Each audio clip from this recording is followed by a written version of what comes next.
Sorry ભાઈ, અમે બે માણા પહેલાં તો માફી માંગીએ, કારણ કે અમે કાલે ઇન્સ્ટાગ્રામમાં એક છે ને વિડીયો પોસ્ટ કર્યો હતો ગરબાને રિલેટિવ, કે જો તમારે ઘરે આ ગરબો હોય તો તમારા ઘરે દીકરાનો જન્મ થાય. અને ભાઈ એ વિડીયો એટલો વાયરલ છો ને એવડી કમેન્ટ આવી ને કે અમે શું કહેવાય કે એક અંદરથી મજબૂર થઈ ગયા કે કરવું તો કરવું હું. તો ભારતીને પૂછ્યું શું કરશું. હું તમને શું કહું કે એક સ્ત્રીની વેદના એક સ્ત્રી સમજાવે. મેં કાલ ઘણી ખરી કોમેન્ટ વાંચી હતી કે ઘણા વર્ષો થયા તો એમને ઘરે સંતાન નથી એમ. તો ભાઈ આપણે છે ને એવું કરીએ કે ભાઈ એવું હતું કે ભાઈ જો તમારે ત્યાં દીકરો ન હોય અને બીજા કોઈ તમને ગરબો આપે ને નવરાત્રિના 9 દિવસ તમે એને ઘરે લાવી અને સેવા પૂજા કરો અને માતાજીને પ્રાર્થના કરો તો તમારા ઘરે દીકરાનો જન્મ થાય.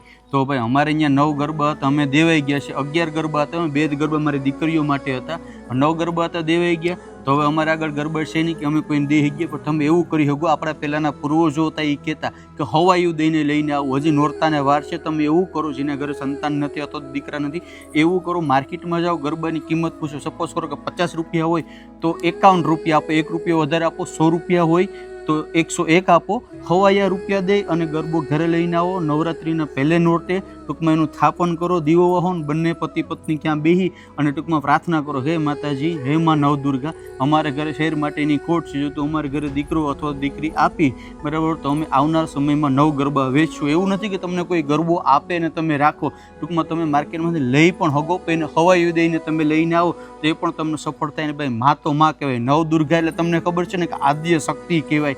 અને ભાઈ એનું સ્વરૂપ છે ને એ નવરતાની અંદર બહુ અનોખું હોય. અને મિત્રો જો તમે દિલથી માનો ને, શ્રદ્ધા વિશ્વાસ હોય ને તો બધી થાય. કારણ કે કાલે કમેન્ટ એવડી આવી ને કે અરે અમારી આંખમાં પણ આંસુ આવી ગયા, બરાબર એક ઇમોશનલ થઈ ગયા અમે કે ભાઈ આવું પણ હોઈ શકે ખરું. અને બધાની કમેન્ટ છે ને સારી હતી ને બધાના ઘરે માતાજી સારું કર્યું છે. તો તમે આવું પણ કરી શકો, માર્કેટમાંથી ગરબો લઈને આવો અને એ ટૂંકમાં તમારા ઘરે સ્થાપિત કરો. બંને માના ટૂંકમાં સાથે મળીને પ્રાર્થના કરો અને માતાજીને રીઝવો. 9 દિવસ ચોક્કસ તમારા ઘરે પણ સારું થશે. જય માતાજી. બાકી કંઈ વધારે કહેવાઈ ગયું હોય કંઈ હોય તો કહેજો.